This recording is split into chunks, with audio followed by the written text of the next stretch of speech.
E partimos para a conversa com Carlos Cortes, presidente do Conselho Regional da Ordem dos Médicos do Centro. Muito bom dia, obrigada por estar connosco. Começo por lhe perguntar se tinha conhecimento do pedido de Marta Temido, da Ministra da Saúde, para que fossem canceladas férias a médicos de obstetrícia e se, na sua opinião, isso é ou não aceitável.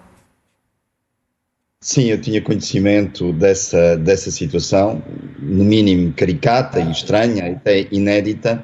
O ministro, depois de voltar de férias, telefonara aos diretores de serviço a pedir que cancelem as férias dos profissionais.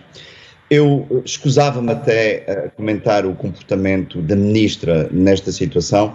O que eu queria relembrar é que nós vivemos um momento muito particular, muito difícil, depois de 2 anos de pandemia, em que os profissionais estão verdadeiramente cansados.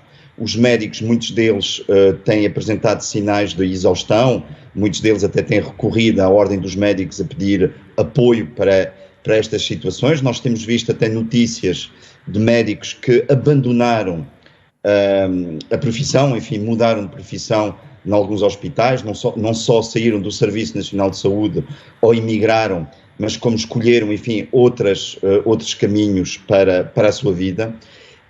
E, portanto, as pessoas neste momento precisam, para ter condições de segurança para os seus doentes, para terem condições de trabalho adequadas, obviamente precisam do seu merecido descanso neste momento. Eu ouvi na peça anterior o Primeiro-Ministro falar de um problema de gestão de recursos humanos. Há um problema de gestão de recursos humanos, obviamente, nestes últimos anos, essa não é verdadeiramente uma novidade, mas é preciso também não esquecer que há um problema profundo do Serviço Nacional de Saúde, que se reflete, sobretudo, no serviço de urgência, não só na urgência da obstetrícia, como muitas vezes tem sido relatado, mas também em pilares fundamentais de resposta da urgência, como é a medicina interna, a cirurgia, a ortopedia, enfim, muitas outras especialidades, e o Serviço Nacional de Saúde, se rapidamente não se reformular, não se reestruturar, vai entrar numa ruptura, e numa ruptura muito perigosa em termos de cuidado de saúde. Eu só queria salientar este dado que é muito importante. Os números pré-pandémicos dizem que Portugal tem praticamente 6 milhões de episódios de urgência todos os anos. É fácil perceber que esta situação é incomportável, não só em Portugal, mas em qualquer outro país. Portugal é considerado dos países da OCDE aquele onde a população recorre mais à urgência.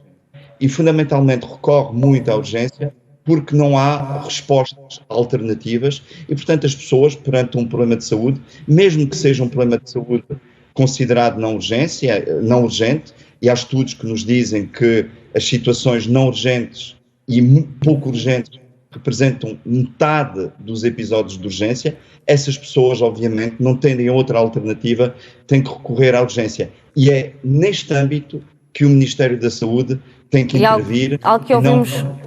só terminando, e não propriamente telefonando aos diretores de serviço para cancelar as férias dos médicos. E também, como estava a sublinhar algumas das palavras do Primeiro-Ministro na última peça que ouvimos, disse também que uma das soluções passa por melhorar o trabalho em rede das urgências. Mas como é que isso está a ser feito? O que é que está a correr mal para que esse trabalho em rede não esteja a funcionar ou que não seja, pelo menos, a solução que António Costa aponta? Olha, em primeiro lugar, eu não conheço nenhuma comissão que esteja neste momento a tratar do problema das urgências.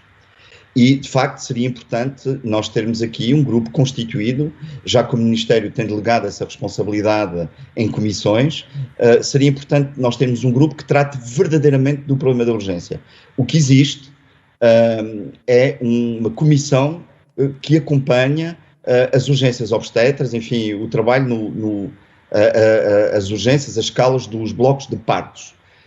Era muito importante verdadeiramente o Ministério da Saúde focar-se no trabalho da urgência e sim, é verdade, os hospitais infelizmente estão muito desarticulados, não há aqui uma rede de referenciação entre hospitais que possa aqui ajudar à resolução do problema da urgência, não só do ponto de vista técnico desta rede de referenciação, mas também na alocação dos profissionais de saúde, que obviamente são necessários ao Serviço Nacional de Saúde. Só para terminarmos, falar-lhe também dos mais de 1000 médicos que já assinaram a escusa de responsabilidades desde o início do ano. Com que preocupação é que olha para estes números e quais é que vão ser as consequências mesmo depois do verão? Olha, na região centro, nós temos um número de 902 médicos que nestes últimos anos apresentaram declarações de responsabilidade. E eu prefiro até esta expressão de declaração de responsabilidade, para não ser colocada aqui nenhuma confusão, não é uma escusa de responsabilidade. Os médicos continuam a tratar dos seus doentes, é um ato de civismo, um ato de responsabilidade dos médicos, dizerem aquilo que está a correr mal e pedirem superiormente para estas situações de dificuldade nas urgências sejam resolvidas. Mas eu estava a dizer que destas 902 declarações de responsabilidade, 90% tem a ver com o serviço de urgência. O serviço de urgência é um reflexo daquilo que está a correr mal no Serviço Nacional de Saúde e, de facto, é muito importante não fazer telefonemas nesta altura para resolver pontualmente os problemas do Serviço Nacional de Saúde, mas apresentar um plano profundo de reestruturação de todo o sistema. Não só estas questões pontuais, que obviamente são importantes serem resolvidas nos momentos, de maior aperto, como é o momento do verão, o mês de agosto, mas, sobretudo, prepararmos o futuro. Nós vamos ter aqui um período invernal também que tem características de complexidade em termos de resposta do serviço de urgência, e o Ministério da Saúde tem que se começar a preparar também para este novo embate. Carlos Cortes, muito obrigada pelo seu contributo e pelos alertas que nos deixou no nosso jornal. Tenham um bom fim de semana.